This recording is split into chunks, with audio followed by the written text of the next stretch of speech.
Bismillahirrahmanirrahim. Assalamualaikum warahmatullahi wabarakatuh. Waalaikumsalam warahmatullahi wabarakatuh. Pemirsa, sahabat edukasi yang dimuliakan Allah, pada pertemuan kali ini kita sudah menghadirkan salah satu narasumber yang akan menjelaskan tentang maqasid syariah menjaga agama.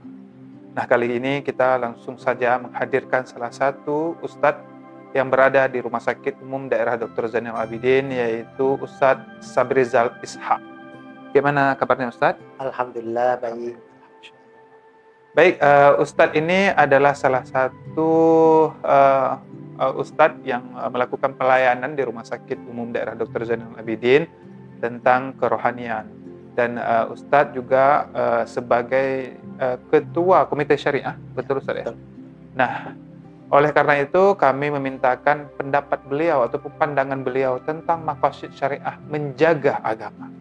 Apa yang disebut menjaga agama? Bagaimana kaidah dalam menjaga agama? Oleh karena itu kita mengharapkan penjelasan keilmuan daripada beliau. Silakan Ustaz. Bismillahirrahmanirrahim. Assalamualaikum warahmatullahi wabarakatuh. Alhamdulillahilladzi bi ni'matihi tatimmus shalihat wa bi fadlihi tatanazzalul barakat wal khairat wa bi taufiqihi tatahaqqaqul maqasid wal ghayat.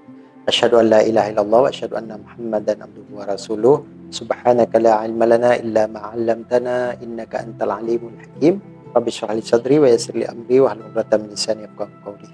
Baik, terima kasih kepada Ustaz Naldi yang sudah membuka acara ini. Dalam hal kita membahas tentang maqasid syariah, itu tepatnya yaitu salah satu maqasid syariah yaitu menjaga agama atau hifzuddin. Jadi kalau kita menelusuri seluruh maqasid syariah itu semuanya ada 5. Kalau kita melihat keseluruhannya, namun kita bedah satu, tapi pada hari ini kita lebih pada hifzuddin, menjaga agama. Jadi perlu diketahui mungkin sebagai pandangan awal atau sebagai pengetahuan kita bersama, bahwasanya maqasid syariah itu ada 5. Yang pertama adalah hifzuddin, menjaga agama, kemudian hifzun nafsi atau hifzun nafas, menjaga jiwa atau menjaga nyawa, kemudian hifzul aqli, menjaga akal, dan hifzun nasli, menjaga keturunan atau nasab, dan yang kelima menjaga harta atau hifzul mal. Yang pertama, urutan ini perlu kita ketahui bahwasanya tidak boleh dibalik-balik, karena kan ada hal-hal yang memang sangat-sangat fundamental dan sangat-sangat krusial dalam kita membahas maqasid syariah. Jadi kalau kita lihat pengertiannya, maqasid syariah itu sendiri adalah tujuan kenapa agama ini diturunkan kepada kita semua, kepada manusia ini.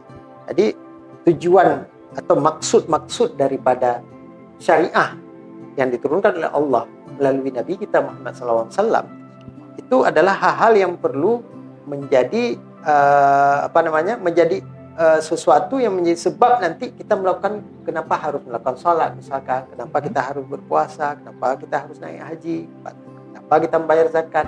Ini tujuannya adalah untuk ini. Artinya hal yang paling utama yang menjadi penilaian Allah dan menyebabkan seorang itu nanti bisa masuk surga atau neraka. Ya. Karena itu hal penting. Terutama kenapa di awal, di urutan pertama adalah hifzuddin, menjaga agama. Dikarenakan penjagaan terhadap agama adalah hal yang sangat-sangat fundamental dan sangat-sangat penting sekali. Apabila menjaga agama ini tidak beres, tidak sesuai dengan yang diharapkan oleh Allah Subhanahu wa taala, yang lainnya akan gugur. Hifzun nafs gugur, menjaga agama, menjaga jiwa, menjaga keturunan, menjaga akal, dan bahkan menjaga harta itu akan gugur. Dikarenakan kita belum menjaga agama. Jadi hal yang utama adalah dalam Islam atau dalam agama kita adalah menjaga agama. Itu hal menyangkut tentang nanti kalau kita kaitkan dengan akidah, tauhid. Makanya dalam hal ini Allah jelas dalam surah An-Nisa ayat 29, apa kata Allah Subhanahu wa taala? A'udzubillahi minasyaitonir rajim. Bismillahirrahmanirrahim. Wala taqtulu anfusakum innallaha kana bikum rahim. Janganlah kamu membunuh dirimu sendiri, Karena Allah itu innallaha kana bikum rahima. Sesungguhnya Allah itu maha sayang pada kita. Membunuh di sini bukan dalam pengertian kita mengambil Rebut nyawa orang. merebut nyawa orang, bukan itu pemahaman yang sebenarnya. Dari banyak tafsir itu dikatakan wala taqtulu anfusakum itu adalah jangan kamu melakukan hal-hal yang maksiat pada Allah Subhanahu wa taala, yang dilarang oleh Allah Subhanahu wa taala. Jangan pula kita memakan harta-harta anak yatim secara zalim. Itu salah satu maksud atau tafsir dari ayat ini. Jadi maksudnya di situ bukan hanya membunuh orang secara mengambil nyawa orang. Ini maka nanti masuk pada hifzun nafsi, menjaga nyawa. Tapi di sini hifzuddin ini sangat kaitannya dengan akidah. Ketika kita tidak membunuh, artinya membunuh bahkan diri kita saja, menzalimi diri kita sendiri, melakukan maksiat yang artinya yang dilarang oleh Allah Subhanahu wa taala. Kemudian juga yang dilarang salah satunya adalah memakan harta anak yatim yang Allah secara tersirat dikatakan dalam ayat ini, maka itu membuktikan bahwasanya kita penting sekali menjaga agama. Jika kita bisa menjaga agama, maka yang lain-lainnya, yang 4 maqasid syariah yang lain, insya Allah akan terjaga juga. Maka yang utama di semua yang di atas muka bumi ini, terutama kita orang yang beragama, itu adalah menjaga agama. Kaitannya dengan akidah. Kalau akidah kita bagus, baik, maka insya Allah yang lain juga akan baik. Jadi penentu dari semuanya. Jadi cakupannya pun sangat universal, luas sekali kalau menjaga agama. Ketika kita mampu menjaga agama, maka yang lain yang di bawahnya pasti mengikuti. Pasti akan mengikuti. Itu perlu kita memahami. Penting dalam kehidupan kita ini menjaga agama di atas segalanya. Dan dengan hal tersebut akan lancar semua yang kita lakukan, atau bahkan yang kita lakukan akan selalu diridhai. Wallahu a'lam bishawab. Baik Ustaz, tadi menurut penjelasan Ustaz kan, ini merupakan sebuah pertanyaan juga bagi saya. Kita menjaga agama atau agama menjaga kita? Nah, ini bagaimana nih? Mungkin ada perbedaankah atau mungkin bisa Ustaz jelaskan atau sama gitu? Ya. Pada dasarnya sebenarnya agama ini tidak mempengaruhi dari kelakuan kita. Artinya agama itu tetap tinggi. Al-Islam ya'lu wa la yu'la alaih. Jadi Islam itu agama Islam adalah agama ya'lu, yang akan selalu tinggi. Dan dia tidak perlu ditinggikan oleh umatnya. Orang yang menganutnya tidak perlu meninggikan itu, karena dasarnya agama Islam itu sudah tinggi memang, yang ditinggikan oleh Allah Subhanahu wa taala. Jadi agama itu tidak mempengaruhi dari kelakuan kita. Makanya yang bergantung di sini adalah kita. Artinya kita sebagai umat Islam, kita orang yang beragama, kita harus berpegang teguh pada agama. Dan itu yang menyebabkan juga agama itu akan semakin tinggi lagi dengan adanya kita berbuat baik, dengan kita taat pada agama, agama itu menjadi tinggi, lebih hebat lagi. Atau sebaliknya, kita melakukan maksiat, tidak mau ikut apa yang diperintahkan agama kita. Itu membuat agama itu rendah, menyebabkan agama itu dipandang remeh. Tidak. Agama itu akan senantiasa mulia dan akan senantiasa selalu di atas semua. Nah, makanya kita yang bergantung terhadap agama, bukan agama yang bergantung pada kita. Maka kalau hal-hal yang mungkin yang dilarang oleh Allah, yang banyak dilakukan oleh manusia, dilakukan oleh umat Islam, itu tidak menyebabkan agama itu menjadi jelek. Cuma dalam pemahaman awam saja, orang awam menganggapnya, seakan Islam ini udah lemah, Islam ini udah ketinggalan peradaban dan tidak mengikuti perkembangan zaman. Bukan Islamnya, umat Islamnya. Umat Islamnya karena kita nggak lagi mengikuti apa yang diperintahkan oleh agama. Individualnya lah berarti. Individual. Jadi bukan agamanya. Agama tetap selalu tinggi. Jadi kita seharusnya yang mengikuti agama itu, bukan sebaliknya. Bukan agama yang mengikuti kita. Karena dia nggak akan pengaruh. Makanya seperti dikatakan al-Islam ya'lu. Islam itu akan senantiasa tinggi, mulia. Wala yu'la alaih. Dan dia tidak perlu sesuatu untuk biar dia selalu tinggi. Nggak perlu.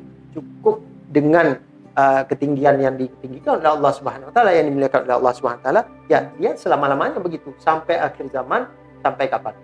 Allah. Masya Allah. Ini sungguh terang benderang nih Ustaz.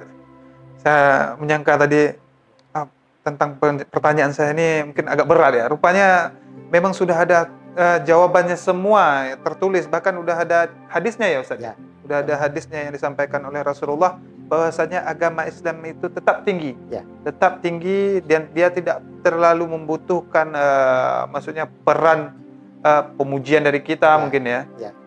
Jadi dia tetap tinggi dan tetap walaupun kita menjelek-jelekkannya tetap juga tidak akan rendah ya. Tetap rendah. Akan tinggi di mata Allah, di sisi Allah ya. Nah, ini membuat pertanyaan saya tadi terjawab lunas. Dan juga yang tadi tentang bagaimana penjagaan ya. Penjagaan kita menjaga agama itu supaya tidak timbul fitnah lah terhadap agama itu. Barangkali menjaga agama itu juga mencerminkan seorang muslim itu sendiri Ustaz ya. Apabila kita menampilkan akhlak yang baik, tentunya berpengaruh juga lah kepada agama kita. Dari mana beliau? Agama apa? Kok akhlaknya bagus? Ya, betul. Itu muslim sejati kayak gitu. Itu cerminan. Cerminan ya. Cerminan dari agama Islam itu adalah dari umatnya. Iya. Nah, makanya tidak salah kalau misalnya Habib Nurmagomedov, seorang pegulat UFC, yang tidak pernah terkalahkan. Itu dia bahkan mengatakan bahwasanya jangan kamu pikir orang non muslim, orang kafir itu melihat diri mereka harus melihat Al-Qur'anmu, membaca Al-Qur'anmu, menghafal hadis-hadismu. Mereka itu yang mereka lihat, bukan itu. Yang mereka lihat adalah kelakuanmu, akhlakmu, apa yang kamu lakukan keseharianmu seperti apa. Itulah yang mereka lihat. Orang non-muslim, orang kafir, itu yang mereka lihat, bukan Al-Qur'anmu. Mungkin dia nggak tahu itu apa Al-Qur'an, bahkan nggak bisa baca, bahkan nggak pernah tahu pun tentang. Betul. Nah, begitu juga dengan hadis. Dia nggak tahu itu, tapi yang dia baca apa? Baca kelakuan, akhlak, sifat kita. Nah, jadi itu yang mereka lihat. Dikatakan oleh Habib Nurmagomedov. Artinya pernyataan yang sangat betul. Artinya cerminan dari Islam itu adalah lihat dari umatnya. Ketika kita memuliakan agama kita, melakukan apa yang diperintahkan Allah, jauhi apa yang dilarang oleh Allah Subhanahu Wa Taala, maka disitulah bentuk bahwasanya Islam ini begitu mulia, begitu tinggi. Ya, kalaupun seperti kita yang di awal tadi, innad dina indallahi Islam, sebenarnya agama yang paling diridhai oleh Allah itu agama Islam. Dan senantiasa selalu tinggi, selalu dapat peridhaan. Kalaupun kita melakukan kesalahan, tidak berefek pada agama kita. Cuma pemahaman awam yang tidak memahami tentang Islam, dia menganggap seakan-akan Islamnya yang salah. Padahal salah adalah umum dari umat Islam. Iya, betul. Makanya butuh tadi ya. Tentang materi penjagaan agama. Jadi tentang Habib Nurmagomedov tadi, dia juga pendakwah rupanya Ustaz ya. Pendakwah dengan caranya dia sendiri. Dan saya beberapa kali melihat tentang pemberitaan beliau, memang cara berdakwah yang unik ya. Berdakwah yang unik. Dia menyampaikannya berdasarkan tingkah laku, sifat. Bagaimana seorang muslim itu. Jadi sehingga banyak ketertarikan zaman sekarang ini orang mengetahui tentang Islam itu, apa itu Islam gitu. Tentang Islam, bagaimana akhlak seorang Islam, apakah betul dengan seperti pemberitaan yang terus menjelek-jelekkan Islam. Rupanya setelah gaya dakwah yang seperti itu merubah persepsi orang ya. Dan alhamdulillah sekarang juga kita lihat Ustaz, banyak anak-anak muda yang mengidolakan sosok pendakwah dengan menampilkan akhlak yang baik. Betul. Jadi Ustaz, mungkin sampai di sini saja pertemuan kita kali ini, berhubungan dengan waktu yang membatasi kita. Kami juga mengucapkan ribuan terima kasih terhadap Ustadz yang telah menyampaikan ilmunya, pandangannya, bagaimana menjaga agama itu. Dan oleh karena itu, kepada sahabat edukasi, jangan menyia-nyiakan waktunya untuk bermalas-malasan mengetahui apa itu Islam, bagaimana kita menjaga itu agama. Nah, oleh karena itu tontonlah video ini sampai habis supaya mendapatkan pensyarahan ilmu yang bermanfaat untuk sahabat edukasi semuanya di rumah. Baik, saya Rahmat Rinaldi mengakhiri acara ini bersama Ustadz Sabrizal Ishaq yang ada di samping saya. Kami menutup dengan ucapan Assalamualaikum warahmatullahi wabarakatuh. Waalaikumsalam warahmatullahi wabarakatuh.